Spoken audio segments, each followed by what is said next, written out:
इस देश के अंदर बहुरंगी शिक्षा व्यवस्था चल रही है जो इस देश के लिए घातक है। यहाँ मजदूरों के बच्चे कहीं और पढ़ते हैं, गरीबों के बच्चे कहीं और पढ़ते हैं, अमीरों के बच्चे की जो परीक्षा होती है उस परीक्षा में क्या अलग अलग परीक्षा होती है अलग अलग बच्चों के लिए कि गरीब का बच्चा जो पढ़ा है उसके लिए अलग परीक्षा हो और जो बोर्डिंग स्कूल में पढ़ने वाले बच्चे हैं उसके लिए परीक्षा एक होती है, तो फिर बच्चों के लिए अलग अलग तरह की शिक्षा व्यवस्था क्यों है? इस देश के अंदर कॉमन स्कूल सिस्टम लागू होना चाहिए। वन नेशन वन इलेक्शन के तर्ज पर वन नेशन वन एजुकेशन की मांग तिरहुत स्नातक निर्वाचन क्षेत्र के नए विधान पार्षद बंशीधर बृजवासी ने की है। बुधवार को ब्रह्मपुरा स्थित हजाम टोली में रोड और नाला निर्माण के शिलान्यास को पहुंचे विधान पार्षद बंशीधर बृजवासी ने मीडिया से बात करते हुए देश की शिक्षा व्यवस्था पर नाराजगी व्यक्त करते हुए कॉमन स्कूली सिस्टम की मांग की। उन्होंने कहा कि इस देश में अगर दो तरह की शिक्षा लागू होती तो उसे दो रंगी शिक्षा कहते, तीन तरह की शिक्षा लागू होती तो उसे तीन रंगी शिक्षा कहते। लेकिन इस देश में बहुरंगी शिक्षा व्यवस्था चल रही है जो इस देश के लिए घातक है। इसका शिकार गरीब तबके के लोग होते हैं। देश में कहीं भी जब कंपटीशन के लिए परीक्षा होती है तो एक ही प्रणाली पर होती है, लेकिन जब शिक्षा की बात आती है तो वह अलग अलग प्रणाली के तहत की जाती है।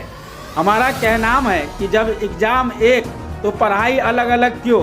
हमारी मांग है कि जब वन नेशन वन इलेक्शन हो सकता है तो वन नेशन वन एजुकेशन क्यों नहीं हो सकता? देखिए, पहली बात तो आपने कहा कि शिक्षक रहे नहीं हैं। शिक्षक जो एक बार हो जाता है ना, वो शिक्षक जो लोग कहते हैं कि और सेवा में रिटायर हो जाते हैं, शिक्षक कभी रिटायर भी नहीं होता है। शिक्षक सेवानिवृत्त नहीं होता है। शिक्षक तो एक परंपरा है। तो हम शिक्षक हैं, शिक्षा के मर्म को समझते हैं, शिक्षकों के दर्द को समझते हैं, शैक्षणिक संस्थानों, छात्रों, अभिभावकों, सभी की परिस्थितियों को मैं समझता हूँ। इस देश के अंदर यदि दो तरह की शिक्षा व्यवस्था होती तो उसे हम दो रंगी शिक्षा व्यवस्था कहते। अगर तीन तरह की शिक्षा व्यवस्था होती तो उसको हम तीन रंगी शिक्षा व्यवस्था कहते। इस देश के अंदर बहुरंगी शिक्षा व्यवस्था चल रही है जो इस देश के लिए घातक है। यहाँ मजदूरों के बच्चे कहीं और पढ़ते हैं, गरीबों के बच्चे कहीं और पढ़ते हैं, अमीरों के बच्चे कहीं और पढ़ते हैं, ब्यूरोक्रेट के बच्चे कहीं और पढ़ते हैं, अरिस्टोक्रेट के बच्चे कहीं और पढ़ते हैं।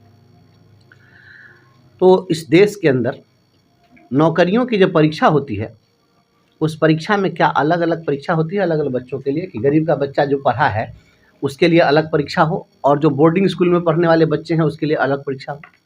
जब परीक्षा एक होती है तो फिर बच्चों के लिए अलग अलग तरह की शिक्षा व्यवस्था क्यों है? इस देश के अंदर कॉमन स्कूल सिस्टम लागू होना चाहिए। हमारे राज्य के माननीय मुख्यमंत्री श्री नीतीश कुमार जी ने 2005 में एक पहल की थी और मुचुकुंद दुबे की अध्यक्षता में एक कमेटी का गठन किया गया था समान शिक्षा प्रणाली के लिए, और कमेटी की रिपोर्ट भी आई, लेकिन वह रिपोर्ट ठंडे बस्ते में चली गई। मैं इसके लिए मुख्यमंत्री जी को अप्रिशिएट करता हूं कि उन्होंने सकारात्मक पहल की थी, लेकिन दुखद यह है कि वह पहल जो है फिर फाइलों में दब करके रह गई। आपको पता है, आप बिहार बोर्ड में जो बच्चे पढ़ रहे हैं 9वीं कक्षा में, आप जाकर हिंदी की किताब उठाइए, उस हिंदी की किताब में मनोज तिवारी का व्यक्तित्व और कृतित्व पढ़ाया जा रहा है। वही मनोज तिवारी का व्यक्तित्व जो मनोज तिवारी गीत गाता है, बगल वाली जान मारे में। तो गरीबों के बच्चे के आदर्श मनोज तिवारी बनेंगे और अमीरों के बच्चों का आदर्श आइंस्टाइन बनेंगे। और जब नौकरियों की परीक्षा होगी तो उसमें आइंस्टाइन की जीवनी से सवाल होंगे, मनोज तिवारी के व्यक्तित्व से सवाल नहीं होंगे। इस बारीक से सवाल को उठाना चाहता हूँ। एक देश, अब भारत की सरकार, आदरणीय प्रधानमंत्री श्री नरेंद्र मोदी जी की एक पहल हुई कि वन नेशन वन इलेक्शन। तो आप वन नेशन और वन इलेक्शन की बात करते हैं, पूरे देश में यूनिफॉर्मिटी की बात करते हैं। तो जब वन नेशन वन इलेक्शन आपको सूझ गया तो वन नेशन वन एजुकेशन क्यों नहीं सूझ रहा है? वन नेशन तो वन एजुकेशन भी होना चाहिए। यहाँ पर ऐसी व्यवस्था करिए कि चाहे रानी की संतान हो या भंगी की संतान हो, चाहे मनरेगा मजदूर का कोई औलाद हो या राष्ट्रपति का औलाद हो, सभी की शिक्षा एक समान हो। एक बोर्ड, एक सिलेबस, एक स्कूल, एक शिक्षक, एक व्यवस्था, एक परीक्षा आप लागू कर दीजिए और इसको सख्ती से लागू करिए, और नहीं तो गमे वतन जब सुनाने लगेंगे पत्थर भी आंसू बहाने लगेंगे। गमे वतन जब सुनाने लगेंगे पत्थर भी आंसू बहाने लगेंगे, जहां भीड़ में खो गई प्रतिभाएं उसे ढूंढने में जमाने लगेंगे। इसलिए प्रतिभाएं जो है सड़कों पर इसी प्रकार से वह कूड़ेदानों में प्रतिभा चली जाएगी, और आज प्रतिभा सड़कों पर ऐसे ही बिखर कर फिर पलायन के लिए मजबूर होगी। और जो बड़े ऊंचे घरों में जो पैदा लेंगे, चांदी और सोने का चम्मच लेकर पैदा लेने वाले जो लोग होंगे, वही लोग IAS IPS बनेंगे। और एक बात समझिए, इस देश के लिए सबसे घातक व्यवस्था जो हो रही है, जब हमारे देश के अंदर संदीपनी मुनि के आश्रम में एक दरिद्र ब्राह्मण का बेटा सुदामा पढ़ने जाता है और उसी आश्रम में राजा का बेटा कृष्ण पढ़ने के लिए जाता है,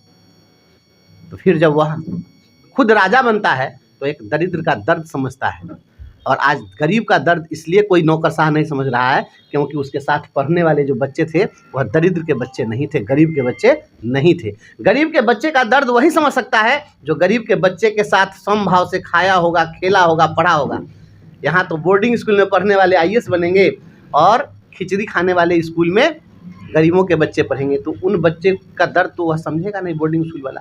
तो समझ लीजिए, इस देश के अंदर अगर संवेदना जागृत करनी हो, इस देश के अंदर अच्छे नौकरशाह को पैदा करना हो, इस देश के अंदर अगर अच्छे राजनेता को पैदा करना है, तो इसके लिए आपको संदीपनी मुनि का आश्रम बनाना होगा, जहाँ पर एक गरीब का बेटा, दरिद्र ब्राह्मण का बेटा भी पढ़ेगा और वहीं पर एक राजा का बेटा राजकुमार भी पढ़ेगा। तो यह व्यवस्था लागू कर दीजिए। और जब तक यह व्यवस्था लागू नहीं करिएगा तो यह शिक्षा का जो बनावटी जो ढांचा है, स्ट्रक्चर है, बनाते रहिए, इससे कुछ होने जाने को नहीं।